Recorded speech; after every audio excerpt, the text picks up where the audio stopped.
really surprised because I should have been third. I didn't realize where I was at with 70 meters to go. Honestly, I mean, I knew I was like still running really hard, but it was like it just dawned on me that opportunity was there too late. So yeah, surprised, but totally the opportunity was there. I went for it, and that's kind of the way my career's gone. It's just really focusing on the competition side of things. The times, they eventually come. When you put yourself out there enough, you will be really, really satisfied when your career's over with. 5 years later, 2012, it's raining like hell in Eugene. I mean, you guys, it's like worse weather than I've salmon fishing in. And you guys had almost a couple inches of water on the track. Yep. Do you even think about that when you're busting your butt in a race like that and you got so much on the line? Yeah, and it would be mostly because you sit underneath the grandstand at Hayward, and there's a TV in there showing what's going on the track. And when you're under the grandstand, you can't really see what's going on. And before we went in there, it was a little bit of a sprinkle, like a drizzle, which we're totally used to in Portland or in Oregon. And by the time the Cap 400 going off, and it was like every heat that went off, it just started raining harder and harder and harder. And I honestly, like, I know I live out there, but I hate that weather. It cuts right through you. It's so, it could say 40 or 45, and it feels like it's 32. One thing though that I knew was going to happen in that race is that Dathan absolutely had to get a standard. It didn't matter what the weather was. There was going to be a very defined pace, and you had to be ready to bring absolutely. Not only was it the Olympic trials, but it was almost a time trial race within a company style race. And you had to bring your A+ game to make that team. It's the way every single organization now is in the US level. Let's talk about A+ game, because when you get into a championship race, you don't show up unless you're ready to run. What do you do mentally to prepare yourself to a race like that? Are you pretty confident in the way Jerry and you work together in your training? Is it a whole bunch of things? No, I mean, absolutely. I don't ever compare from year to year where workouts have been going, but definitely know that Jerry, at the end of every season, he'll always reflect back what worked, what hasn't. We're going to make little minor tweaks, but the foundation stays the same. And I completely trust Jerry. I've been with him for 13 years. It's a great working relationship. And there is never in my career have I not been put in a position fitness-wise to show up and be ready to perform from a fitness standpoint.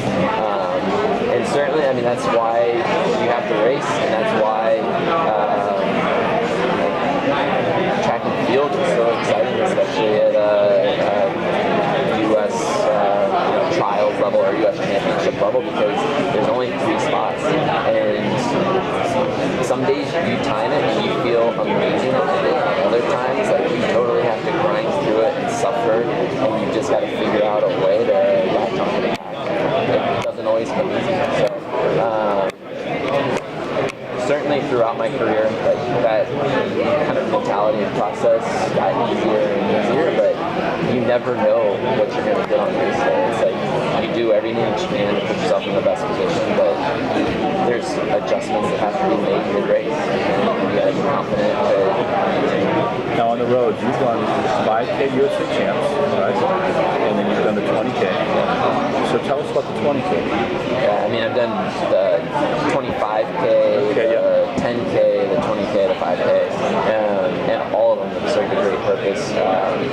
Believe it or not, we've been kind of going back and forth between road racing, or road workouts and track, utilizing the track just as a flat surface. And I feel so much more comfortable on the roads than I do the track. I never thought I'd say that. Wow. So, but it's a different grind on the road, and it's something that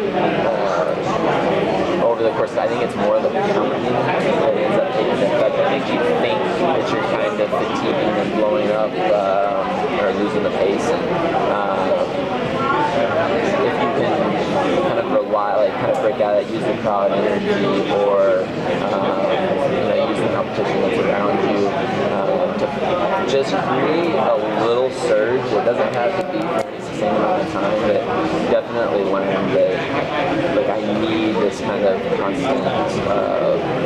Anytime that I'm feeling like I'm trying to slow down, just throw a little surge and it wakes me up and it kind of brings me back into it. So it's been a big kind of learning curve, and it's allowed, the more I've been on the road, I've just become more and more relaxed and kind of let go of some of that kind of form. Yeah, because your efficiency on the track is pretty impressive. I would always try to watch and go, is he really hurting it? And when you put it together at the end of the race, there's obviously a change, right? So how do you take that efficiency on the track, and how has it changed for you on the road? Do you feel it's efficient on the road, or are you kind of comfortable with it? 25K, I don't know really what I was doing that day. But basically, I think it was because I had been doing so much 5,000, 10,000 meter work on the track that there's a powerful, very aggressive stance that you have to take to be able to be running 63s on the track. And it doesn't apply to the road, and if you're trying to run 440 pace over the course of 25K, that aggressive stance, it takes energy away from you. So it's just learn to just find a comfortable rhythm, relax, stay strong, but it's more like that the race is going to happen 15 miles down the road, and it's not starting from step one. Okay, so let's now go till, you got 2 days until your debut in the marathon. When I saw Jerry in Brussels, he was pretty proud of your training, so your stuff was going well. He said his comment was, he's just got to now double the distance he's racing because you're getting into 20K. Yeah. How do you feel about that? Very good. Actually, after Brussels was probably the last really, really true effort that I gave. I mean, there was still long stuff, but that was 22. The last 2 miles was like, hey, give me everything you got. It was getting down to the well. And he walked away from that like, he might be a marathoner after all. So the consistent week upon week, that workout gave me a lot of confidence, but it really has truly been week upon week, getting better and better, more and more comfortable with being able to handle the volume, the workload, and I've been doing some form of this for so many years that now it's just time to really lay it on the line. Are you excited about racing? Yeah, I think it's kind of a transition. I mean, it really is a career focus now. While I think the marathon Canadian track and field performances, and I still probably do want to touch more on my 10,000 and improve that time. The focus is the road marathon, and really it's brought kind of a renewed sense of focus and hunger back into the sport of running for me. Okay, one of the things that I know about you and observing you for a decade or more is that you're a racer, okay? And like you said, I mean, it's one of the things that Jerry's always mantra, time's coming, they're going to come. Road racing is overly obsessed with times, and they judge you by that shit. You make more money or less money based on your, as they say, your financial situation changes, right? Is there a time that you want to achieve? Is there a placing? I mean, if you're in the top 5, you're in the top 10, is that going to make you happy, or what's your goal for the debut? I really am setting that aside, and I think at this point I need to. It's too early in this career to try to pinpoint one thing. I mean, I think deep down in the back of my head, I've got stuff that, like, in the late races I want to pull from and, like, try to, strive for. Knock some people off. Yeah. But even though, like, the road racing scene is obsessed by time, the athletes are still running the majority of the race around a big group of people. And, I mean, all you need is one other athlete next to you. You don't need to be a big group. And you get really competitive and you utilize, try to feel, like, are they hurting as much as me? and I break them. Like, what do I need to do to break them? And so, even in a long road race, you're still looking at the marathon distance. You're looking at 18 to 24 of getting really, really competitive with somebody, and if you can run away with them, the race, you're doing that the last 2 miles. So if you can, for me, it may seem kind of crazy, like I'm breaking it down like a track and field race, but there's a patience component to there, a big patience component to this, and there is still very much racing. Shorter always told me that you train like he was a marathoner, but he raced like he was a 2-mile. Yeah. And you had the American record for the 2, so that kind of helps. Now, okay, 2 other questions I want to ask you. And your relationship with Jerry, I'm fascinated with. Is it a coach-athlete relationship? Is it a coach-athlete-advisor kind of a thing? Is it a coach-athlete-advisor-friend kind of a thing? It's interesting with your group, and the successful relationships are like the kids work with Alberto, they love them, and they don't worry about shitting some racing. And you seem the same way, and Evan is like that, and Chris is like that, so how do you describe that relationship? Yeah, I think certainly for Jerry and I, it was all the above that you listed plus mentor. And I think I learned, I still absolutely question, there's times I'm like, is this guy crazy? I mean, it's very much like athlete relationship first. Sure, yeah. There needs to be kind of that disconnect to where he's not listening to me all the time, because there are certainly times that I feel like total crap and he's that's the way it is. But the plan, he's got a plan in place. We stick with it the whole year. Hey, sometimes we totally hit it, sometimes we don't. If we don't, the philosophy, it's going to make you stronger and better the following year.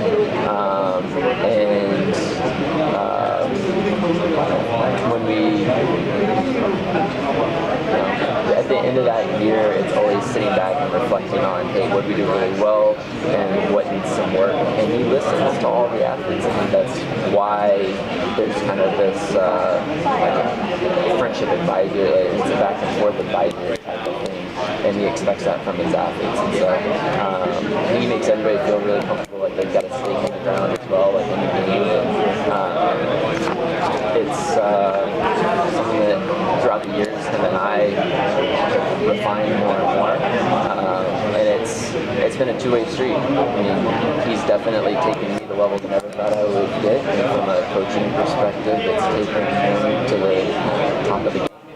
Okay, final question.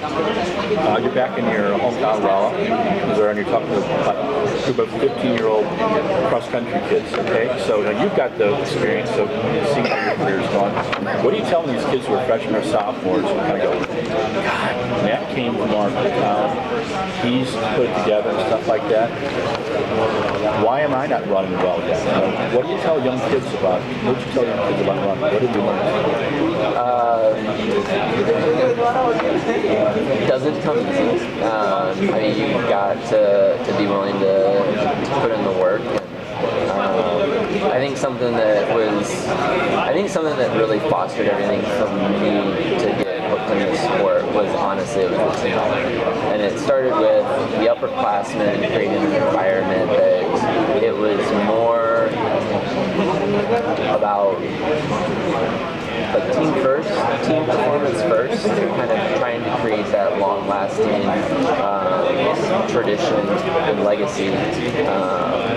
And that was kind of cultivated by the upperclassmen, taking in the freshmen and sophomores and helping them, kind of learn how to train, but also how to have fun with the activity they run.